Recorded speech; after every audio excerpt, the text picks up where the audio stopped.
Welcome. Good afternoon, everyone. Welcome to the Center for Innovation's Thinking Differently, this series of unexpected conversations.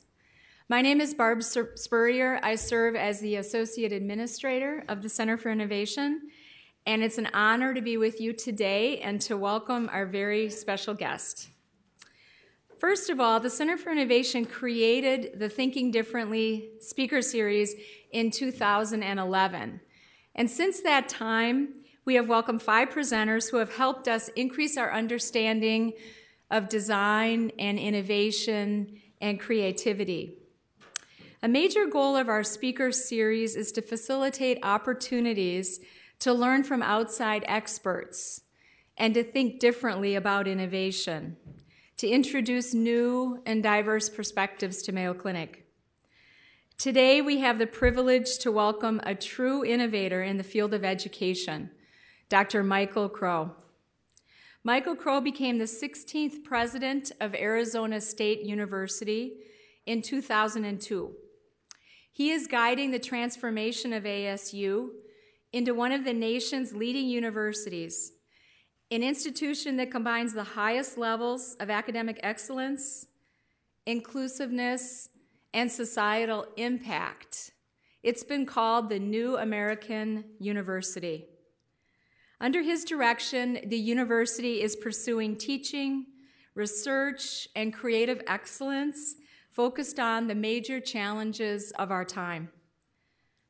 Under Dr. Crowe's leadership, ASU has established more than a dozen transdisciplinary schools and large-scale research initiatives, as well as important initiatives in the humanities and social sciences.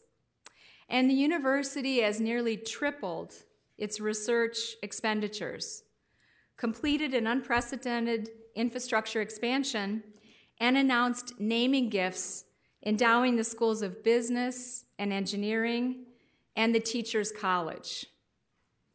Prior to joining ASU, Dr. Crowe was Executive Vice Provost of Columbia University, where he led technology and innovation transfer operations, establishing Columbia Innovation Enterprises, as well as advancing interdisciplinary program development. A fellow of the National Academy of Public Administration and a member of the National Advisory Council on Innovation and Entrepreneurship and the Council on Foreign Relations, he is the author of many books and articles relating to the design and analysis of knowledge enterprises, technology transfer, sustainable development, and science and technology policy. Dr. Crowe's talk is Building a Complex, Adaptive Knowledge Enterprise, the case of ASU as the New American University. He will address the massive changes in service industries, the barriers we are facing, and how to implement real change. At the conclusion of Michael's presentation, Dr. Nick LaRusso, the medical director of the Center for Innovation, will engage with Dr. Crowe in a conversation and will open things up to the audience. We ask that you wait for one of our CFI team members. We have 3, Linda, Amber, and Carrie. Just wave your hand, they'll come with a microphone so we can clearly hear the question that you're asking, and we are recording the conversation. Dr. Crowe will be available at the conclusion of his talk for additional comments and questions you may have. So on behalf of the Mayo Clinic Center for Innovation, please join me in welcoming Dr. Michael Crowe.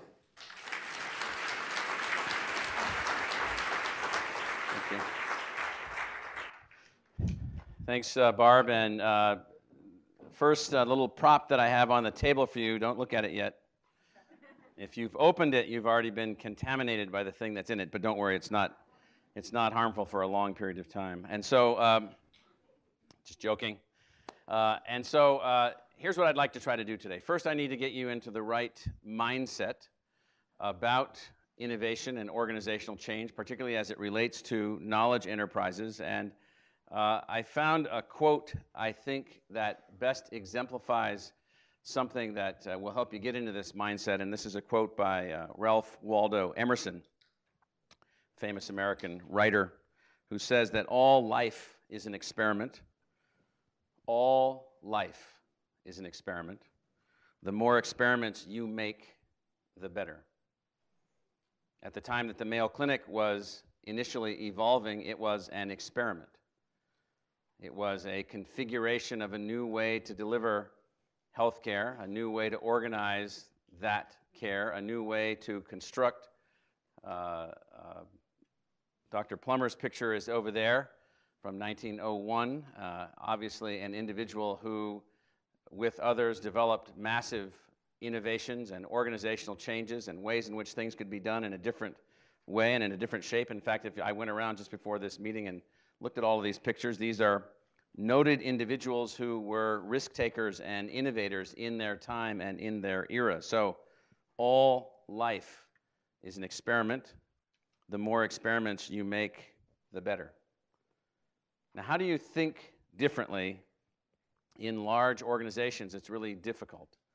It's difficult to think out of the box, using that cliche. It's difficult to think differently in large organizations because all of us are, in one way or another, a creature of the organization, operating within the organization, operating within an institution that we have some difficulty in seeing beyond our particular assignment or beyond our particular role. And so what I'd like to try to do today is break this presentation up into a couple of fragments. The objective is, how do you build a complex adaptive knowledge enterprise? The Mayo Clinic is a complex adaptive knowledge enterprise that delivers its knowledge to a particular focal group of individuals. Right now, that focal group of individuals are people that need health care for the maintenance and of their bodies and the development of their bodies. Our knowledge enterprise at Arizona State University is also a complex adaptive knowledge enterprise. Our principal product is the transference of the knowledge that we create to our students. But we are the same types of organizations applying various processes to the same objectives. Now, if in fact you want to build a complex adaptive knowledge enterprise, and you're obviously going to start from a particular position, in your case, in the Mayo Clinic, you're starting from the 21st century, not the 19th century. In our case of ASU, we're starting from the 21st century, not the 10th century, because our class of institution in its present form goes back many, many hundreds of years. And so in my view, you have two methodological approaches to advance, if you have as your desire an adaptive knowledge enterprise. Adaptive knowledge enterprises means an enterprise that has the capacity to adapt to its changing environment on the outside of the organization, as well as to its changing actors, that is the people, on the inside of its environment. So there are two approaches. There may be others, but these are the dominant approaches. The first is an approach that I will use a word for this approach that most of you will not have ever heard. I did not come up with this word. My wife is this word genius, and she came up with this word from her encyclopedic brain. It's the filiopietistic approach. And filiopietism is an adoration of tradition. Most organizations evolve based on linear extrapolation of the past. Most organizations evolve with an intense focus on tradition. Most organizations are filiopietistic. They adore tradition because tradition means you have to protect the tradition against attack or change, which is actually easier than evolving the institution in new directions. Now, it doesn't mean that tradition has no merit or no worth, just the opposite.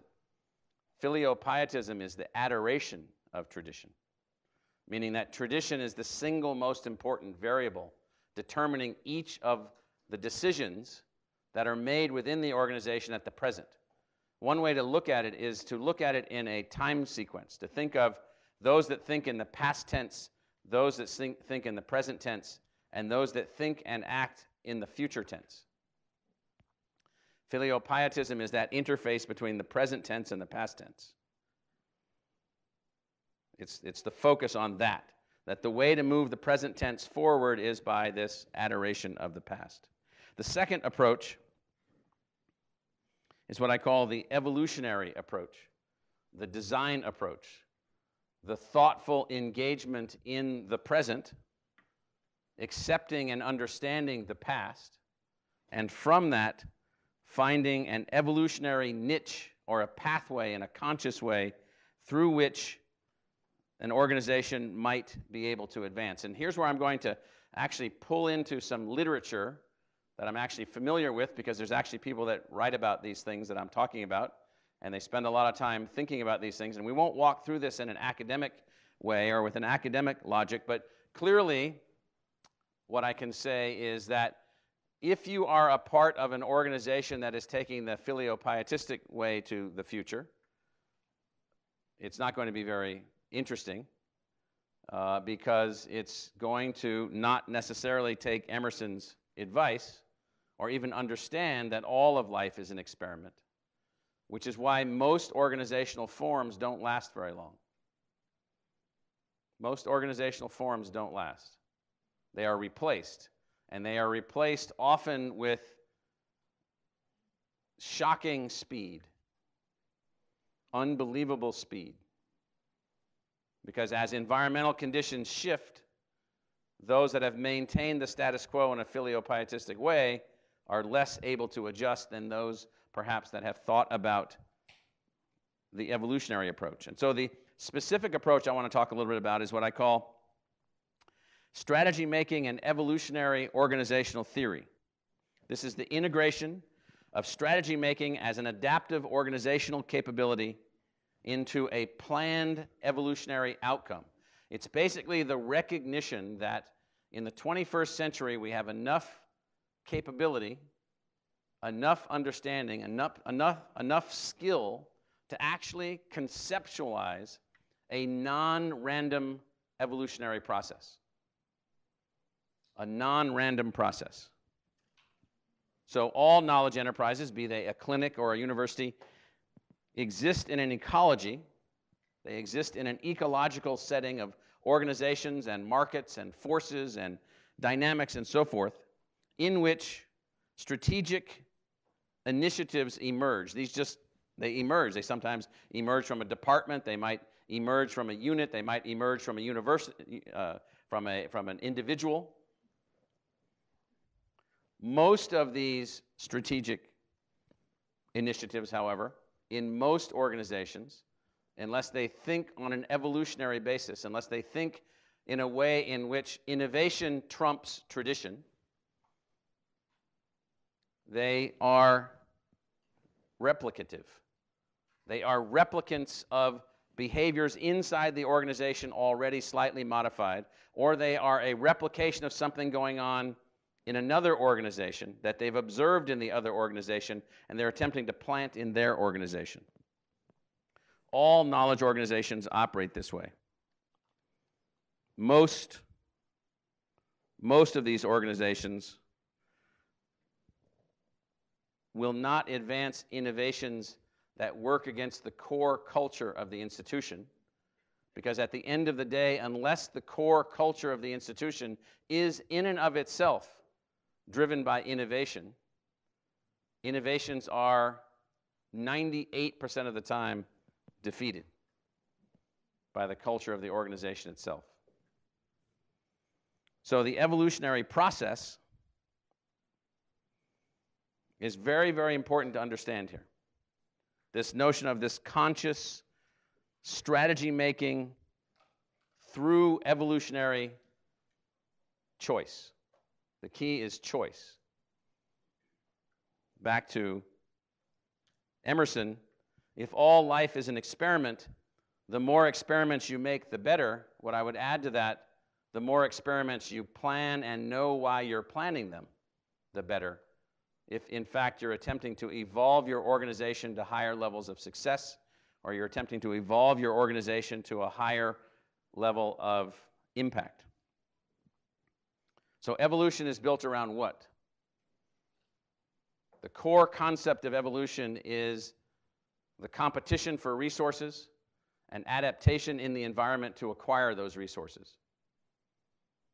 It's similar to organisms. Organisms and organizations have similar drivers.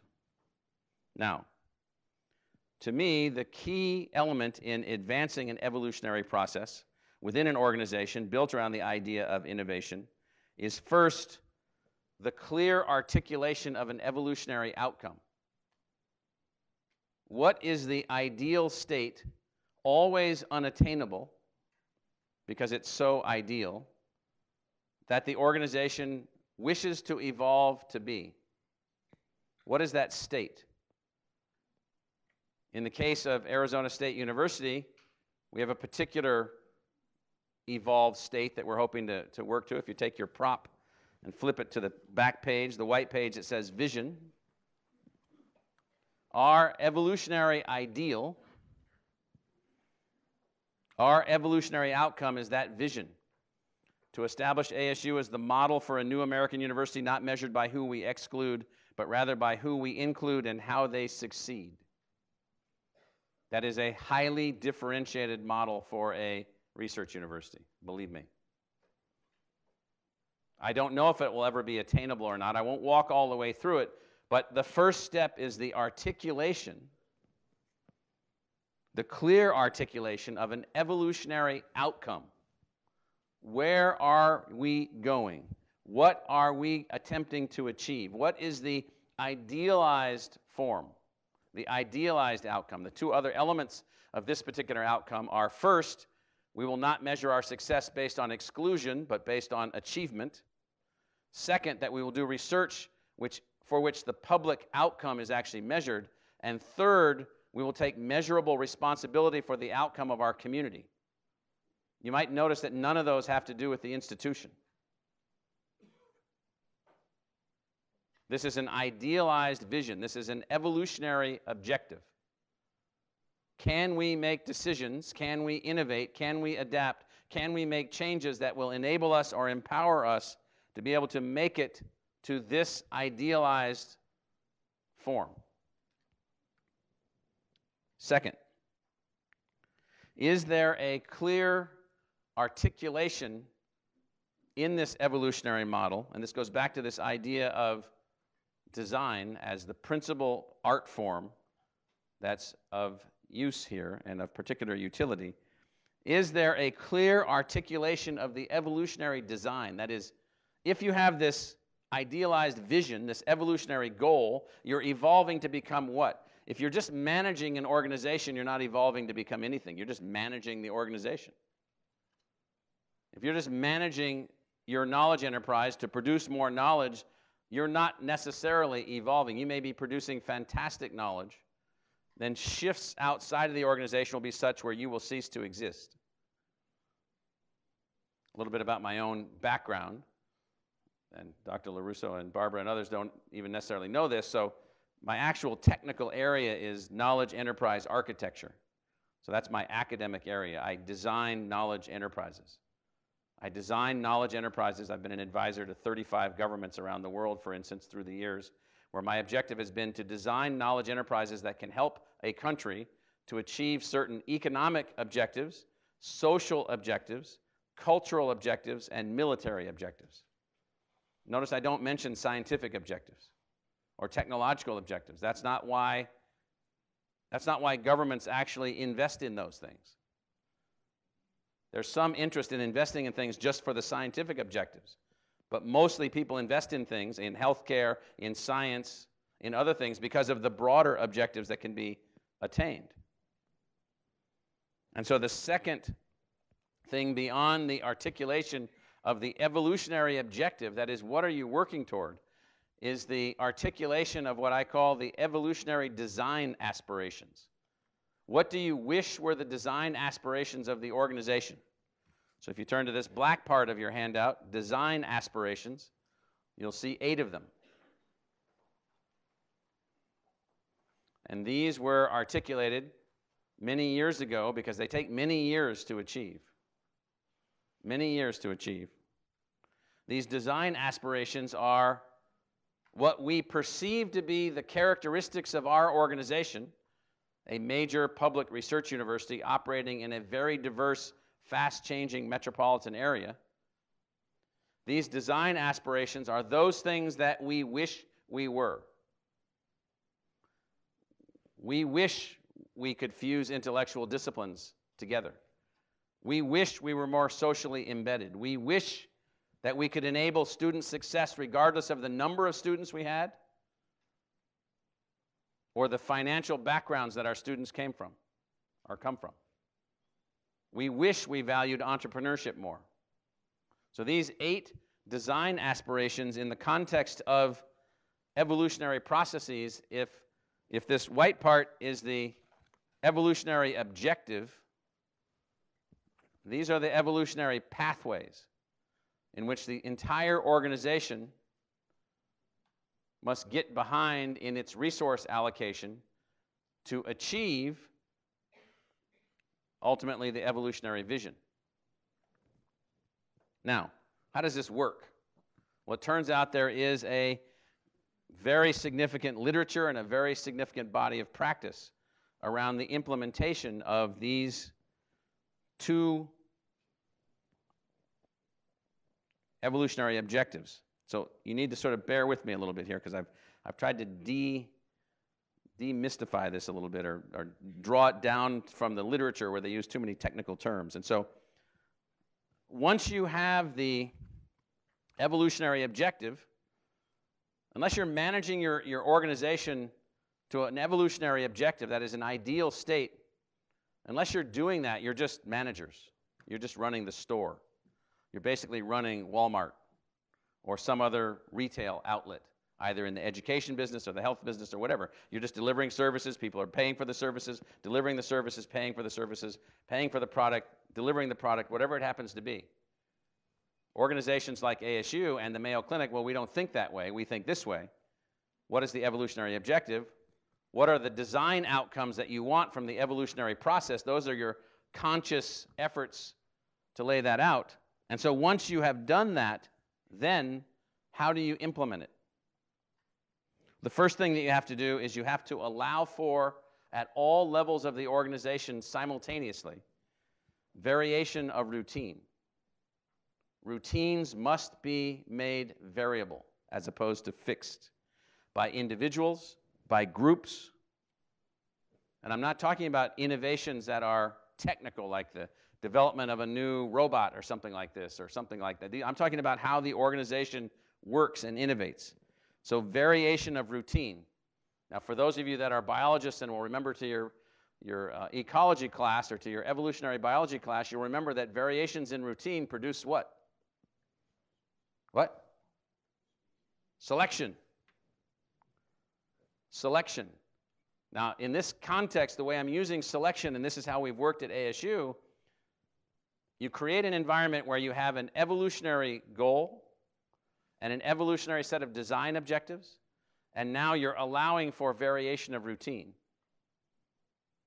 Selection is the allocation and attention of resources to those variations. You allow those variations to acquire resources within the organization. You take the scarce resources that you have and you allocate them to the innovators. You allocate them to the innovators so that you can see which of them can be retained.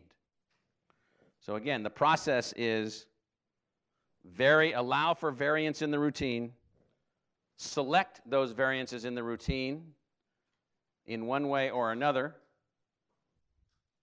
through the allocation of resources, and then retention is see which of those variations in routine survive the external environment, not the internal environment.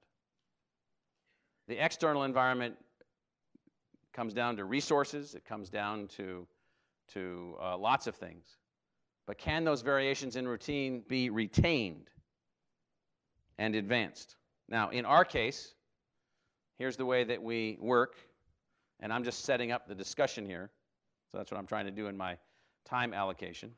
The third part of what we have on here is that these are the specific metrics in this white section that we have identified, all of which are related to our ability to be successful within a specific set of measured goals on our evolutionary transformational path, all of which ultimately have some ability to impact our resources, both our impact and our resources. And I won't walk through this, but I will say the following.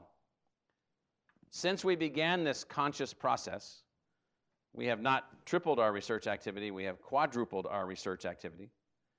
ASU is now a $400 million a year research enterprise without a medical school, which there are only a handful of those at that level of funding. In fact, there's more non-medical research at ASU than there is non-medical research at Columbia, Harvard, Princeton, any of those places. Dramatically so. We have added 25,000 students to our student body. We have increased the number of graduates from 9,000 graduates to 18,000 graduates per year. We've enhanced by every measurement that we have the quality of those graduates. We did not expand the staff or the faculty to accomplish any of those objectives. In fact, there are fewer staff now than we had when we began this process, dramatically so. Now, how did that happen? Well, it's a complex process operating at many, many levels, but it operates at the level where, going back to the points where I was making, you have,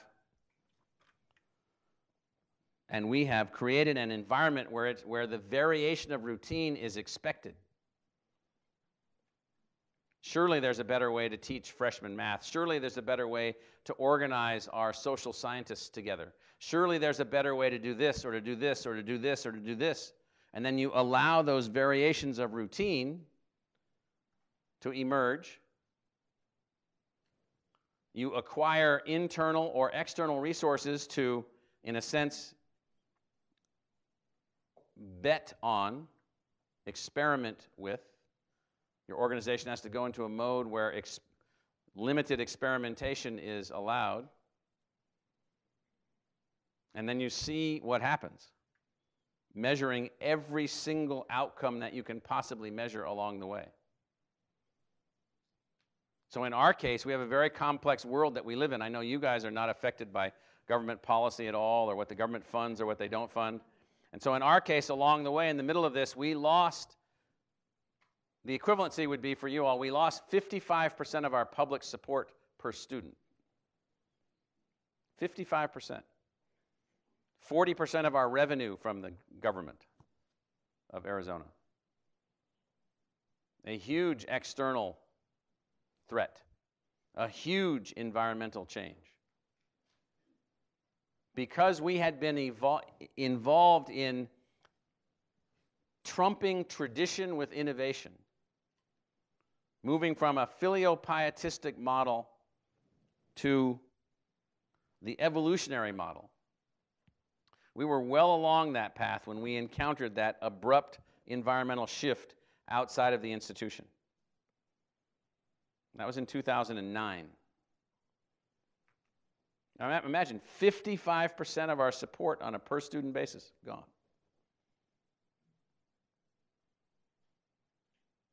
Since 2009, we have increased 1,000 graduates per year to our base number of graduates per year.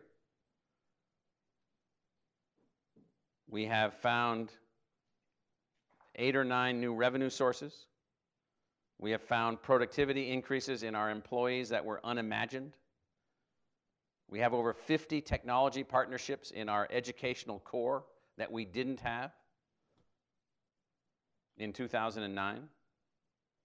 We have tools that we could have dreamed of in 2009 that we now have implemented. Adaptive learning platforms, new ways to teach math, new ways to teach economics, new ways to teach chemistry, in which we know that we are getting better outcomes, measured learning outcomes of a superior quality at a lower cost. We have no traditions to protect other than those that are at the core of who we are. At the core of who we are the Greek Academy's tradition of free and open discourse. The Greek academy tradition of professor, teacher, nurturer. We have those traditions. We don't have many others. Innovation and planned evolution and objective-driven evolution is in fact becoming our tradition. Now, I will tell you that as universities go forward, as knowledge enterprises like us go forward, some will be differentiated from others. We are one of those already differentiated from others. Already differentiated from others. We went through a dramatic financial shock and are a stronger, more adaptive, and more financially stable institution today than we were when we went into this. For the first time in the history of the institution, you might go back all the way to the vision statement. To establish ASU as the model for a new American university measured not by who we exclude, but rather who we include and how they achieve. 2 indicators of that. Just indicators. I could give you 100, but just 2. This year was the first year in the history of our institution in which our student body is exactly representative of the socioeconomic diversity of our state. 50% of our students come from the 50th percentile and below of family incomes. 10% of our students, just like 10% of the state, because talent turns out to be distributed across all families regardless of family income, 10% of our students come from families with no income whatsoever. 41% of our undergraduate students receive Pell Grants. At the University of Georgia, 13% receive Pell Grants. That is families with $45,000 of income or less. You cannot teach or create a research environment or be successful at the breadth of socioeconomic or demographic engagement that we have if you follow the traditions of the past, because the traditions of the past are to build an institution based on exclusion and elitism. And that model is okay for private universities like the one I came from. It's okay for Bowdoin College, where I was a trustee for many years. Private schools, do what you want. It's not okay for the public universities in Arizona, because Arizona won't be successful if that's how we operate. The country won't be successful if that's how we operate. And so the reason I'm bringing up this particular achievement is that this particular achievement then goes to the nature of our vision, our evolutionary vision. If all we wanted to do was to be like other institutions, we would just look at the University of Minnesota, Ohio State University, UCLA, the University of Florida, University of Texas at Austin. Those are the large public universities like us. Those are, in fact, I just mentioned the largest public universities in the country by name. And so their evolutionary path in every case is that when you reach a certain phase in your evolutionary process, you pull up the drawbridge, take out the weaker part of your class, you become more elitist in your orientation, and you stop growing. Well, we actually think that doesn't work with the success of the United States in the long run. Some research universities, not all, some research universities need a differentiated approach. We're taking that approach. Now, you might say, well, okay, you're taking this broad cross-section of students. How do they do? I won't give you every indicator, but we measure 100 of how our students do. We do know that 1,000 schools competed with their students to win Fulbright Awards. How many of you have heard Fulbright's awarded to undergraduates as they leave college? It's a pretty honorific thing. 1,000 schools, thousands of students. We were 5th in the number of awards in the whole country. 1st in the percentage of winners of our applications. Over half of those kids came from families eligible for Pell Grants. Over half. For us, and I'm trying to make this point, we decided not to follow the standard model of replicating others. We decided to take an evolutionary path of planned evolution with an evolutionary vision, with design aspirations and specific goals, and this process that I mentioned, and advance it. So, I have no idea if any of this is interesting to you. I do know that the Mayo Clinic and ASU have a fantastic relationship, so you're stuck with us no matter what, whether or not you like this or not. But when we talk about what you're talking about here, which is going back to the very purpose of this meeting, and then I'll be done, a series of unexpected conversations. The unexpectedness of the conversation is the world doesn't need managers. They need innovators and experimenters. Life is an experiment, as Mr. Emerson suggested to us. So, thank you.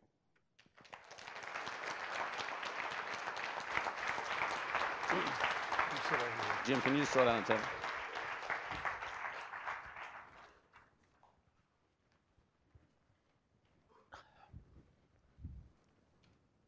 Thank you very much, Michael, for a very provocative and thoughtful presentation. So you began with a quote. Let me begin with a quote. Okay. Okay. George, not Mitt Romney. Yes. When he was involved in the auto industry. He ran American Motors.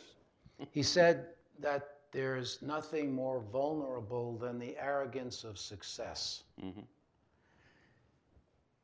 We're beginning a transformation with a different legacy than you inherited when you took over Arizona State University 10 years ago.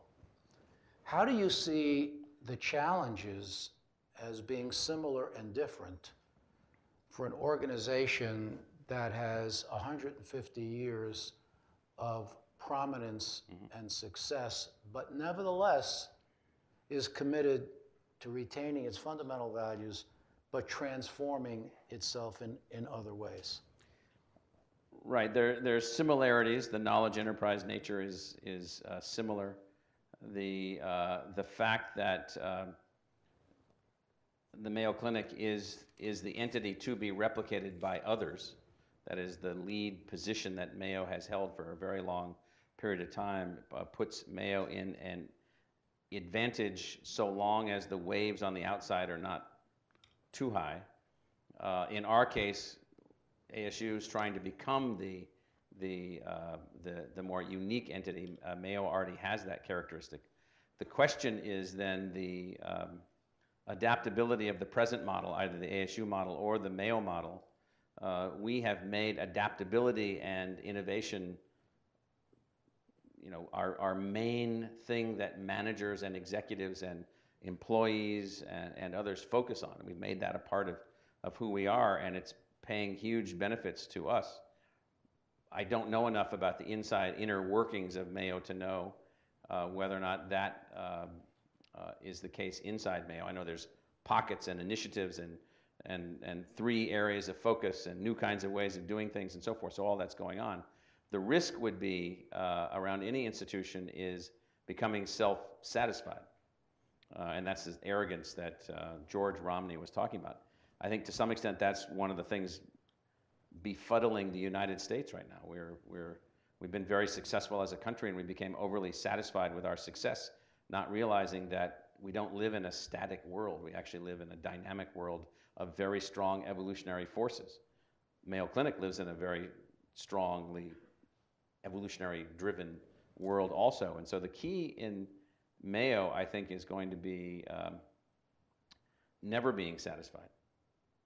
One has to build an organization that's why I use the concept of idealized objective. What is the idealized objective? It should be such a reach and such a stretch that it's extremely difficult, if not impossible, to attain. It's what you work toward. And there's ways to lay that out. So the key for organizations like Mayo and to some extent for ASU is never being satisfied with where one is. And that's a mindset. That's very difficult to get to that mindset. Let me ask you something about execution of strategy. Developing a strategy is an essential first step in organizational change. But from my experiences and those of others, I think, the actual execution of the strategy, the operationalization of it is a serious and difficult challenge.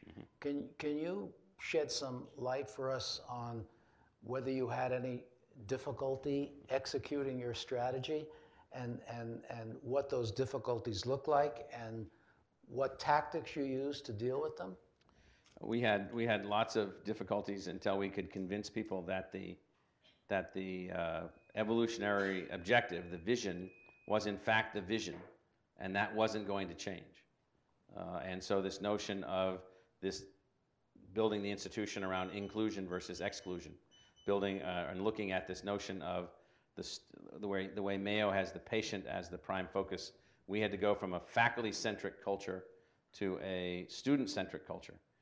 Medical schools I've been affiliated with in the past had hugely faculty-centric cultures. The faculty and their drive for knowledge and their drive for success, not in a bad way, but was the principal reason the culture existed. After we went through this notion of sort of, in a sense, re-engineering the cultural objective, then the decisions that executives and others would make were easier, which was, if you're not working toward that objective, then get out of the way and let somebody else work toward that objective. And so we had to make a number of decisions about leadership. So leadership choices were now driven by who had the capacity to innovate the most to attain the objective, who had the capacity to work hard enough to bring about change to move towards these objectives. And that if people just wanted to maintain the status quo, or if people, then they were no longer able to hold those positions. And everyone was held accountable. Probably the hardest thing to get people to understand was that, and still is sometimes, is that if you're a part of our leadership team, one of our deans is here. Where did she go? Dean Pipe, Dr. Pipe over there. She's our Dean of Nursing and Health Innovation, former Mayo person.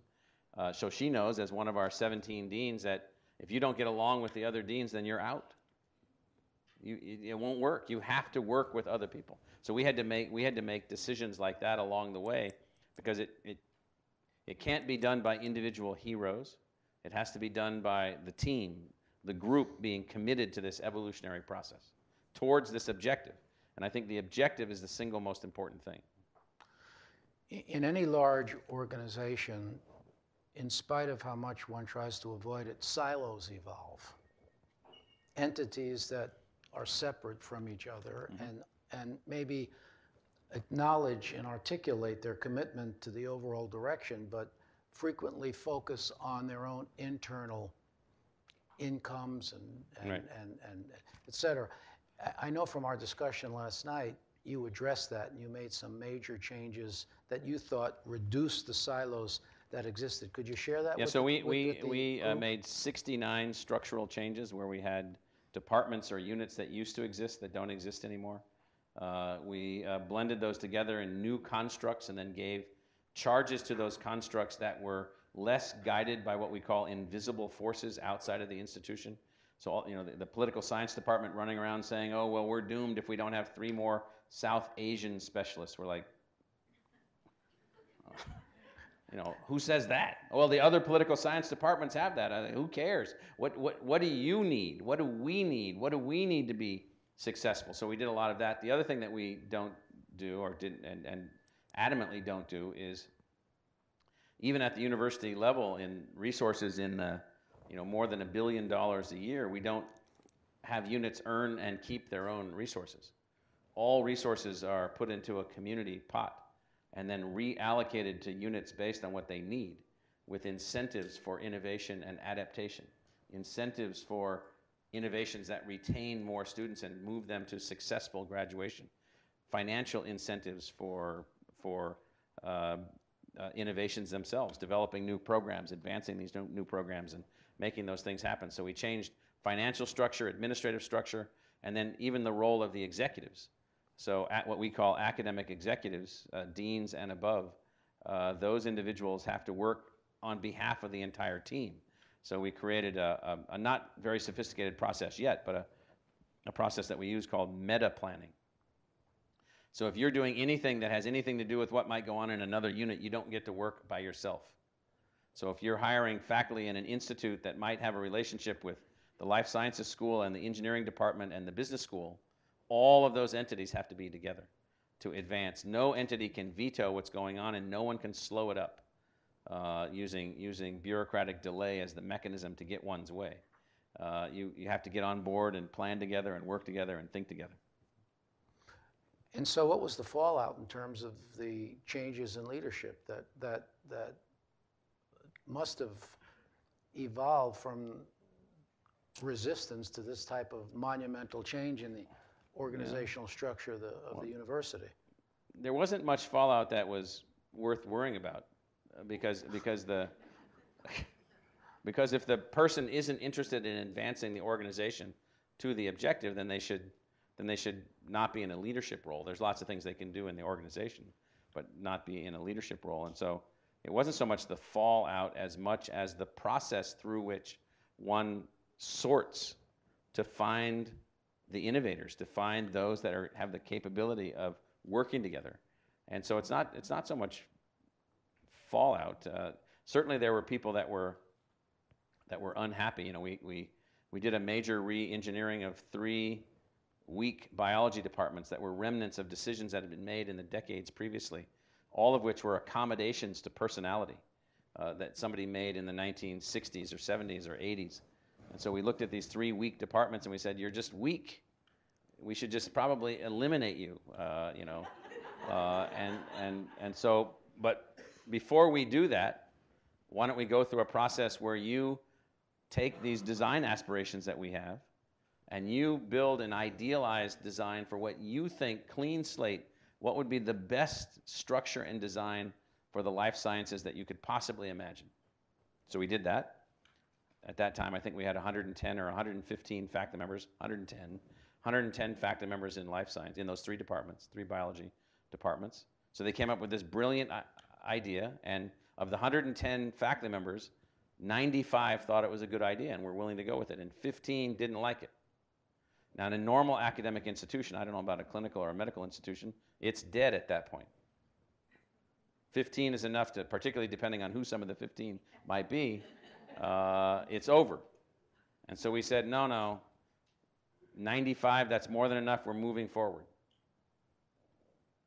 And if you stay with this unit, you can't say anything about its performance for 3 years because you don't know anything about it, and you're just going to be complaining because you lost in the discussion. And if you move to another unit, we never want to hear anything about this unit from you again. You can tell us anything you want about the unit that you're going to. So we set up parameters for engagement and structured change as a particular outcome. And so that little process that I'm talking about there, we've done 18 times. And of the 18 times that we've done it, and I have many more gray hairs than I had not too long ago, I think it's worked very well in 14, okay in 2, problems in 1, and a disaster, a total unmitigated disaster in 1. We'll take that. What did you learn from the unmitigated disaster? We're still in the middle of it. And so what we learned in that one is if you get enough people whose feelings are hurt, and they can find someone else to pick on in their own group, they will implode on themselves, spend all their energy fighting amongst themselves, and then become non-productive, and then we're left with the mess of this imploded entity. And so we're in the middle of making corrections around that one as we speak. And if we don't, the other theory that we have in this whole process, I didn't mention this in my talk, is this theory of design build. So we're willing to admit in a second, hey, our design was not that good. Let's try another one. Let's adjust this. Let's adjust that. Let's make this change. Let's retreat. Let's in that particular case, we may even go back to the original position and start over and say, well, we tried and it worked in almost every case, but didn't work in this case. Sorry. And then they're calling us idiots and every other name along the way. We're like, okay, fine. But maybe we were. Emerson would be proud of that approach. Yes, he would be. All right. Experiment. Let's get some questions from the audience. Please raise your hand if you have a question for Dr. Crowe. And I hope there are some questions. And maybe just introduce yourself. Steve Lumcombe, Chancellor, University of Minnesota, Rochester. Organizational change, I've heard a concept you haven't talked about. I just want you to comment on it. Is there a pace to organizational change as a leader? So I'm a believer. I could be wrong, but I'm a believer, and I've been in this job for almost 11 years. And when I was at Columbia University for 12 years, I was the change guy there, also the change-oriented person. Which was much harder there, I have to say, for lots of reasons, but fun nonetheless. The pace should be flat out the fastest possible thing that you can do, because it's the only way to actually learn. So in design build modalities, you have your designs as I articulated and are on these sheets, and as you advance in your architectural changes and your evolutionary changes, you need to be able to build a real-time feedback loop that you can adjust to. And so you don't change timidly or slowly. It turns out, by the way, that one of the other arguments for that is that the dynamic forces outside of most institutions move much faster than the clock speeds inside institutions. So we've been working really hard to varying levels of success to get our clock speed controllable. So for us, that even meant doing away with the regular semester. We don't need that constraint driving the thinking of everybody in the organization. So we're taking every place where time is a variable, and we're working to make it more flexible in the entire organization. Questions? Hi, my name is Alan Jansen. I'm in the Systems and Procedures Department. Kind of a message that I'm hearing from you, and please correct me if I'm oversimplifying, is that an organization should kind of focus on themselves rather than looking elsewhere when they're making these changes. And my question is, does benchmarking have a role in organizations? Yeah, that's not an oversimplification. We do product, that is people product benchmarking. That's why I mentioned the Fulbright scholarships. That's one of 100 or so. We do collegiate learning assessment evaluations of the learning additions made to every undergraduate that attends our institution. What was their learning capability when they came in? What's their learning capability when they left? What's their ability to solve complex problems when they came in? What's their ability to solve complex problems when they left? Those are all benchmarked against others and in terms of psychometric evaluations and so forth. Are others worth looking at? Yes. But I am arguing for, in knowledge enterprises, self-guided evolution. And what I mean by that is only the Mayo Clinic can determine where the Mayo Clinic wants to end up. In fact, you're lucky that you still have that degree of freedom, that you're a self-guided, self-determined, sentient organization actually capable of making that determination. Many organizations are not. They've been bureaucratized or overtaken by the government or some other force they no longer have control.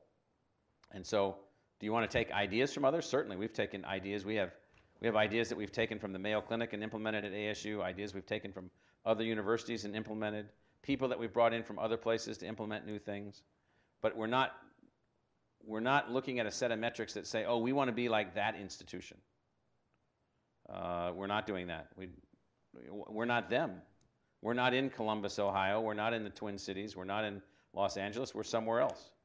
We live in a different world, a different environment. It's related, but not so much related that you want to emulate others. Mayo Clinic doesn't want to emulate anybody. Why would you? You have and own the model right now. You just need to adapt the model going forward for the world that lies ahead. We have I thought we had a question back there. My name is Katrine Frimaster. I'm Director of Program Evaluation and Education in CTSA. And I'm wondering how detailed your plans were for the change. As you know, sometimes we get bogged down with details and never go anywhere because we are so preoccupied with making the plans accurate. That document you have there in front of you, that is the plan. That's it? Yeah. And so the discussion that occurs, so what we do update are the goals. So the white part that has the 4 categories and then the individual metrics. So if you look under the part that says that to demonstrate American leadership in excellence and accessibility, and then you look under there where it says then what our goals are, just looking at those, those goals do vary over time, so we adjust those as we attain various levels of achievement. So we now say maintain accessibility to all socioeconomic groups represented in the state, that you see that listed. Some of those goals we haven't attained, so 90% freshman retention, we're not retaining that yet. No university with our diversity of student body, that number, by the way, 90% freshman retention. In schools that have the diversity that we have in our student body, freshman retention is 50%, 60% at the most. And so we're trying to achieve things, and so what we do is we drive by those objectives. We're driven by those objectives. We have... Okay, just lastly, quickly, I was wondering, Michael Porter has a famous quote that says that culture eats strategy for breakfast, and I was wondering if you could talk a little bit about your role around developing organizational readiness and shifting culture. It sounds like the work that you've done around this plan is a great start in storytelling and making that shift, and just wondering if you could speak to a little bit how you combated the cultural readiness and So organizational Professor readiness. Porter from the Harvard Business School is correct that culture eats strategy for breakfast. That's why I started with the first two steps, which in any evolutionary process and any innovation process, I started with the idealized vision, which has to become the core of the culture, and then what we show on this chart to be the design aspirations. Specifically, aspirations means you're not there and you may never get there. We want to fuse intellectual disciplines as an aspiration. Well, if that becomes then a part of the culture, the aspiration, then you've got any number of strategic pathways or tactical pathways to get there, and culture will not eat strategy, because culture is the prime driver. So if we've been able to do anything, so you know, I could be fired tomorrow and be happy that we changed the culture at Arizona State University from faculty-centric to student-centric. That is probably our single most significant achievement. Everything we do is to take these kids from this full breadth of family backgrounds and to give them access to not just a college experience, but a research university experience, you know, with discovery and creativity at the highest possible levels. We have opera programs, lyric opera programs, we have conductor programs, we have painting and music and synthetic biology and everything that you can possibly imagine. And all these kids have access to all of this stuff going on at this institution. So the culture of the institution is the single most important thing to focus on. In our case, culture and strategy are aligned in this single document. And so Porter is correct.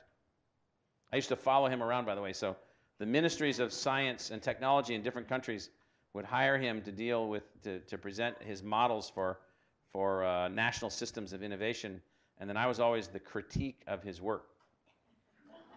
I was the developer of the critiques of his work, and so he didn't like me for a while. I thought the Norway plan and the Canada plan looked a lot alike. Michael, I'm going to bring the conference to an end. Dr. Crowe will be available to chat for a little bit after we formally end the session. On behalf of the Center for Innovation and the Mayo Clinic, I want to thank you for taking time to share with us what you've done. I think this is an example of where a deep knowledge and experience and scientific appreciation of organizational change has been combined with a charismatic leadership style, and one that is heavily committed to what's best for the people that your university serves the students. So congratulations, and thank you again for a wonderful day. Okay, thanks.